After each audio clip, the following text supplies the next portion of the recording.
Welcome back, everyone. The UN envoy to Libya is urging a rapid, complete handover of power to a unity government that arrived in Tripoli a week ago, warning that a fragile peace in the city may not hold if the new government is unable to deliver. Martin Kobler also called on Libya's internationally recognized Eastern Parliament to hold a long-sought vote on whether to approve the UN-backed government of National Accord. That's the GNA. The GNA emerged from a UN-mediated deal signed in December and aimed at resolving the political chaos that has engulfed Libya after the 2011 overthrow of autocrat Muammar Gaddafi. Now, from 2014, the country had two pairs of rival parliaments and governments in Tripoli and the East, both backed by a loose coalition of armed brigades. It's a little bit complicated in Libya, but as time goes on, we do hope that the UN-backed government will deliver.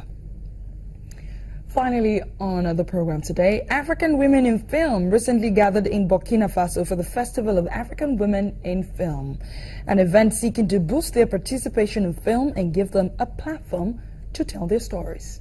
Take a look. The organizers behind Africa's biggest film festival, FESPACO, recently held the 4th edition of the JCFA, the Festival of African Women in Film, an event that aims to celebrate and highlight films made by women. The JCFA is part of an initiative by FESPACO, which is held biannually in Burkina Faso to examine and promote African female filmmakers' contribution to cinemas. The event brought together female writers, directors, producers, film technicians, and directors from all over Africa and showcased over 37 films from 20 countries. There have often been few films and documentary entries by women filmmakers at past FESPACO editions.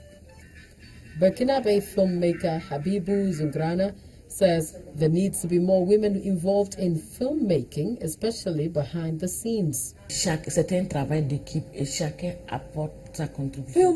is about teamwork, and everyone brings their own contribution. And in our countries, actors and actresses need to bring a lot to the film. Generally, we don't have acting schools, so events such as these are an opportunity and will encourage women who continuously fight to get their films made, as well as actresses. Zungrana, a veteran in the industry with a dozen movies under her belt, presented her latest project, Someone at the Door, at this year's JCFA.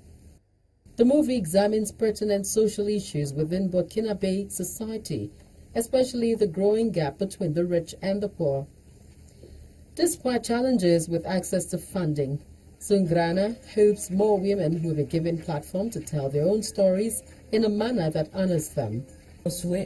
My wish is for FESPACO and these events focusing on African female filmmakers to continue to flourish, and I hope that more women will participate, whether they are filmmakers, technicians, actresses, and all those who work behind the scenes on movies. Filmmakers who participated in the festival this year say JCFA was a win for African film as a whole. And that's our program today. Thanks a lot for watching.